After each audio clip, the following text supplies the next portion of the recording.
नमस्कार दोस्तों, 12 नवंबर 1996 3:55 कजाकिस्तान देश में एक शहर है शिमकेंट नाम से।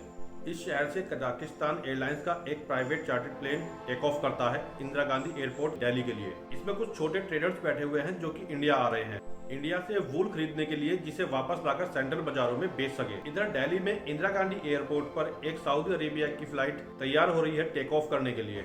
इस फ्लाइट में 312 पैसेंजर बैठे हुए हैं, जिसमें 231 इंडियन हैं। ये ब्लू कॉलर वर्कर हैं जो कंट्रैक्शन वर्कर या डोमेस्टिक वर्कर होते हैं जो सऊदी में जा रहे हैं काम की तलाश में। शाम के 6:33 पर यह फ्लाइट टेक ऑफ करती है इंदिरा गांधी एयरपोर्ट से और उसी समय एयर ट्रैफिक कंट्रोल में वीके दत्ता अपनी ड्यूटी पर हैं। वीके दत्ता कजाकिस्तान और सऊदी अरब के पायलट से कम्युनिकेट करने लग रहे हैं और उनको गाइड कर रहे हैं। वीके दत्ता सऊदी वाले प्लेन को परमिशन देते हैं कि वो टेक ऑफ कर सकते हैं दिल्ली एयरपोर्ट से और उन्हें कहते हैं 10,000 फीट की ऊंचाई पर जाने के बाद एटीसी को कंफर्म करें। कुछ ही मिनटों बाद सऊदी वाला प्लेन वीके दत्ता को इन्फॉर्म करता है कि वो 10,000 की फीट ऊंचाई पर आ गए हैं और वीके दत्ता से परमिशन मांगते हैं कि क्या वो 14,000 फीट की ऊंचाई पर आ सकते हैं। दत्ता उनकी इस परमिशन को ग्रांट कर देते हैं और उसी समय दूसरी तरफ से कजाकिस्तान एयरलाइंस का प्लेन आ रहा है लैंड करने के लिए। दत्ता कजाक वाले प्लेन से कहते हैं कि वो 15,000 फीट की ऊंचाई पर ही बने रहे, उससे नीचे ना आए, क्योंकि दूसरी साइड से सऊदी की एक फ्लाइट आ रही है। क्योंकि एयरलाइंस के मुताबिक दोनों विमानों के बीच वर्टिकली 1,000 फीट का वर्टिकल डिस्टेंस रहना चाहिए। दत्ता दोनों प्लेन्स को अपनी रेडार स्क्रीन पर डॉट्स के रूप में देख रहे हैं और देखते हैं दोनों डॉट्स एक दूसरे के करीब आए जा रहे हैं और देखते ही देखते दोनों डॉट्स एक दूसरे के साथ फ्यूज हो जाते हैं और रेडार स्क्रीन से गायब हो जाते हैं। दत्ता ये सब देखकर समझ जाते हैं कि यहाँ पर कुछ तो बुरा हुआ है और इधर दिल्ली से 80 किलोमीटर दूर एक टाउन है चरखी दादरी करके। यहाँ रहने वाले लोगों ने बताया कि उन्होंने उस समय आसमान में एक बिजली कड़कने जैसी आवाज सुनाई दी थी। पता चलता है कि दो विमान आपस में क्रैश कर गए हैं और ये देश की हिस्ट्री में पहला एयर कोलाइजेशन बन जाता है, साथ ही साथ वर्ल्ड डिजास्टर इंडिया की हिस्ट्री में। किससे क्या गलती हुई और क्या फर्क पड़ा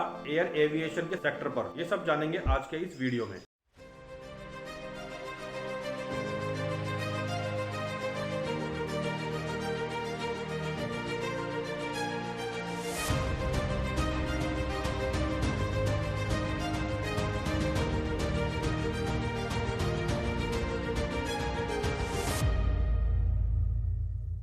इस प्लेन क्रैश इन्वेस्टिगेशन को जानने से पहले हमें थोड़ी बेसिक नॉलेज और रूल समझने पड़ेंगे एयरवेज के। आप इसे इस तरह समझ सकते हैं जैसे सड़कों पर लेन बनी होती है, आने की अलग और जाने की अलग। सेम इसी तरह एयरवेज के भी कुछ पाथ्स बने होते हैं एयर में, जाने के अलग और आने के अलग, और इन पाथ्स को एयरवेज कहा जाता है और इन्हीं पाथ्स को सारे एरोप्लेन फॉलो करते हैं आसमान में। इसीलिए एयरपोर्ट अलग अलग कॉरिडोर रखते हैं अपने एयरपोर्ट पर, आने का अलग और जाने का अलग, और एक्सीडेंट का रिस्क कम हो सके।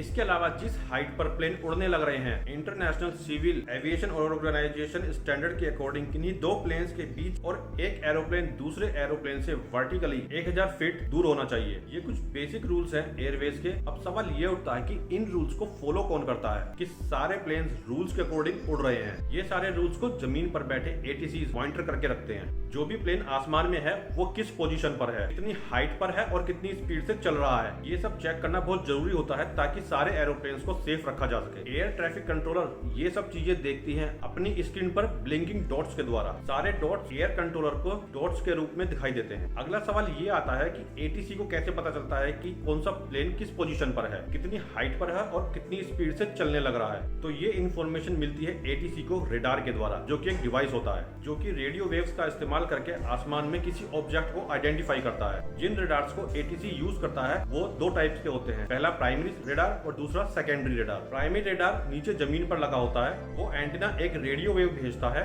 तब वो रेडियो वेव एरोप्लेन से टकराकर वापस आती है और उस वेव को वापस आने में कितना समय लगा इसे कैलकुलेट किया जाता है और पता लगाया जाता है कि प्लेन कितनी दूरी पर है। प्राइमरी रेडार केवल डिस्टेंस बता सकता है किसी प्लेन की, ये नहीं बता सकता कि वो प्लेन कितनी हाइट पर है। हाइट बताने के लिए सेकेंडरी रेडार का इस्तेमाल किया जाता है। जिस समय ये हादसा हुआ था उस समय सेकेंडरी रेडार यूज नहीं होते थे। सेकेंडरी रेडार एक ट्रांसपॉन्डर की तरह होता है जो कि एरोप्लेन के ऊपर इंस्टॉल कर दिया जाता है और जो भी प्राइमरी एंटीना से सिग्नल रिसीव करता है, ट्रांसपॉन्डर उन सिग्नल्स को रिसीव करता है और रेस्पॉन्स करता है अपने सिग्नल को कि प्लेन कितनी हाइट पर उड़ रहा है। इसके अलावा कुछ और इम्पोर्टेंट इन्फॉर्मेशन भी देता है।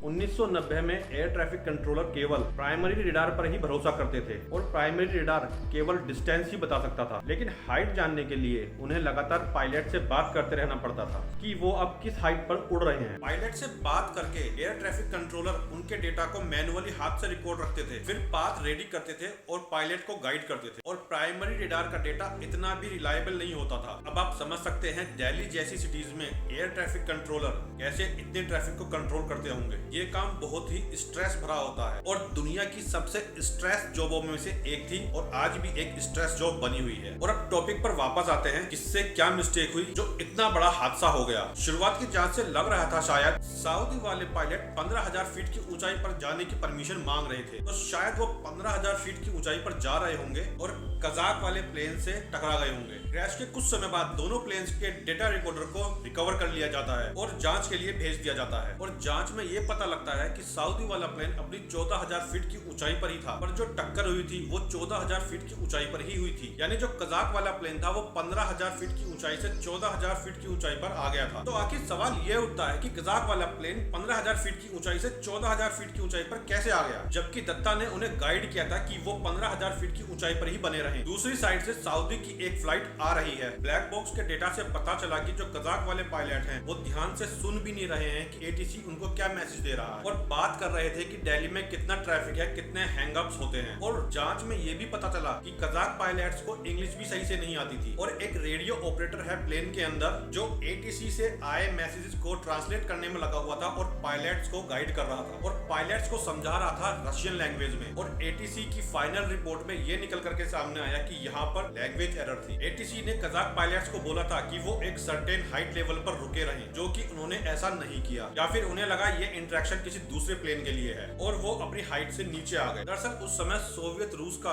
ब्रेकअप हुआ था और कजाकिस्तान एक नया देश बना था और रशिया ने प्लेन्स को बांटा था अलग अलग कंट्रीज में। और इन एयरलाइंस की रेपो बिल्कुल भी अच्छी नहीं। कहा जाता है कि एक बार किसी पायलट ने अपने बच्चे को फ्लाइट कंट्रोल्स पर बैठा दिया था। ये भी सुना जा रहा था कि कुछ पायलट्स वोदका शॉट्स ले रहे हैं लैंडिंग से पहले। ओवरऑल रशिया पायलट्स की इमेज बिल्कुल भी अच्छी नहीं थी फ्लाइट्स को लेकर। इन सब को देखकर अगला सवाल ये आता है, पायलट की दी हुई इंफॉर्मेशन पर ट्रस्ट कैसे किया जाए कि वो एटीसी को ठीक इंफॉर्मेशन दे भी रहे हैं या नहीं। 90s के समय एयरपोर्ट्स पर एक ही कॉरिडोर होता था टेक ऑफ और लैंडिंग दोनों के लिए, जिससे कि एयर डिजास्टर होने का रिस्क ज्यादा होता था। और तब हमारी सरकार ने एयर एविएशन से शिकायत की और पूरे सिस्टम में बदलाव कराए गए जिससे दोबारा ऐसा हादसा ना हो। इसके लिए सबसे पहले अलग अलग कॉरिडोर बना दिए गए, आने वाले प्लेन्स के लिए अलग और जाने वाले प्लेन्स के लिए अलग। और दूसरा सबसे बड़ा एक्शन लिया गया सेकेंडरी रडार का। Director general of civil aviation बहुत टाइम से डिमांड कर रही थी सेकेंडरी रडार की कि हमें सेकेंडरी रडार प्लेन्स में इंस्टॉल कर देने चाहिए, लेकिन सरकार सुन नहीं रही थी। और इस हादसे के बाद सरकार एक्शन लेती है और मैंडेटरी करती है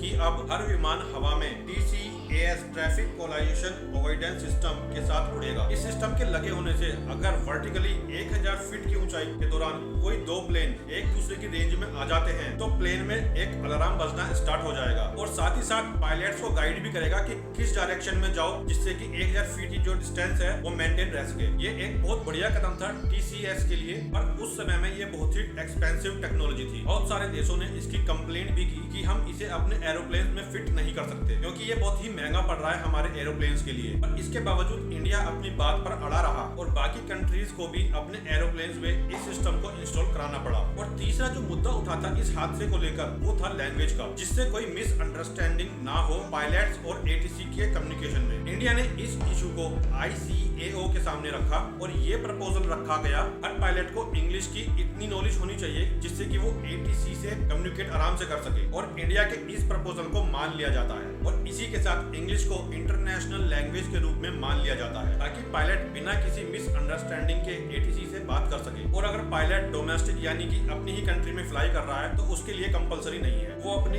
कंट्री की लैंग्वेज में बात कर सकता है। और यही सब एक्शन लेने से अभी तक दूसरा ऐसा कोई एयर डिजास्टर देखने को इंडिया के अंदर नहीं मिला। पर ऐसा भी नहीं है कि क्रैश होने बिल्कुल ही बंद हो गए हैं, उनके क्रैश होने की वजह कुछ और फेलियर्स होते हैं। इस वीडियो में इतना ही, मिलते हैं नेक्स्ट वीडियो में। वीडियो देखने के लिए धन्यवाद।